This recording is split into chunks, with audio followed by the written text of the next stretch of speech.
Well guys, kali ini kita mau unboxing sebuah kabel.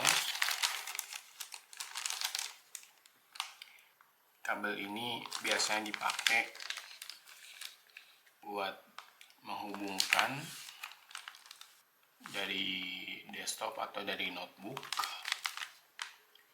ke eksternal VGA atau eksternal GPU, yang dimana diperlukan memang kabel data kualitas tinggi ya, dan ya bentuknya seperti USB, tapi dia sebenarnya itu untuk lebih ke transfer data ya.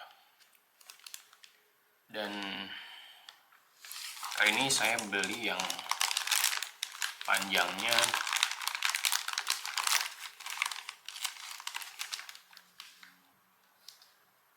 1 meter atau lebih sih, saya lupa saya mau beli.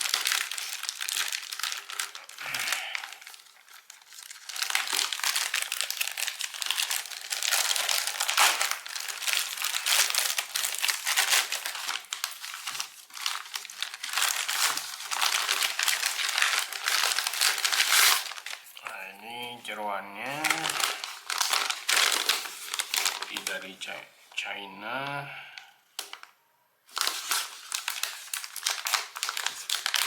Kita buka guys.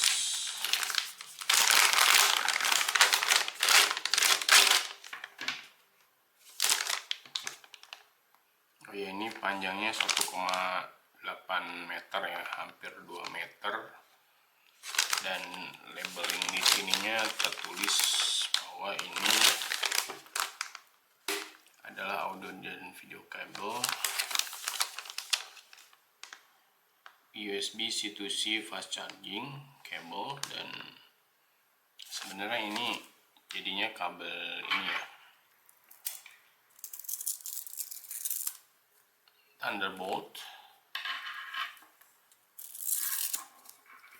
yang bakalan nanti saya pakai untuk menghubungkan notebook saya dengan eksternal GPU.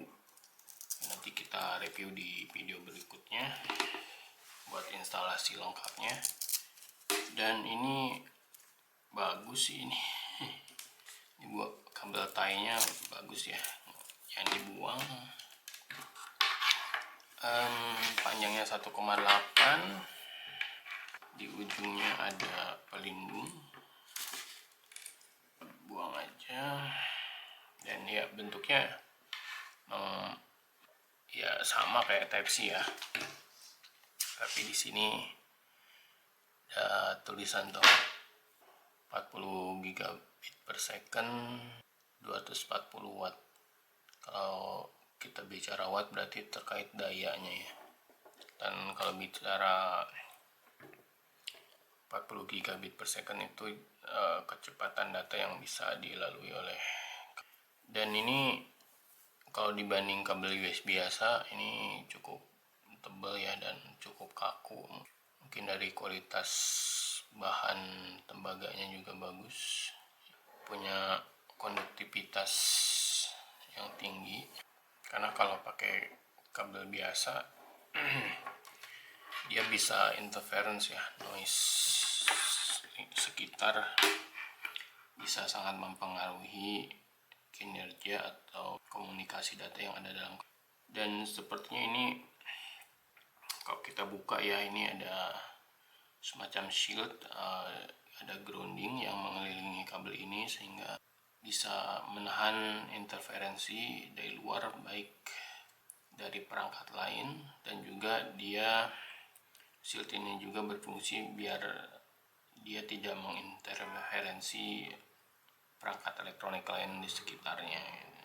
Nah, kalau kita lihat 40 gigabit per second ini adalah kecepatan data yang cukup tinggi, dan ini adalah kabel Thunderbolt yang memang didesain untuk membawa data.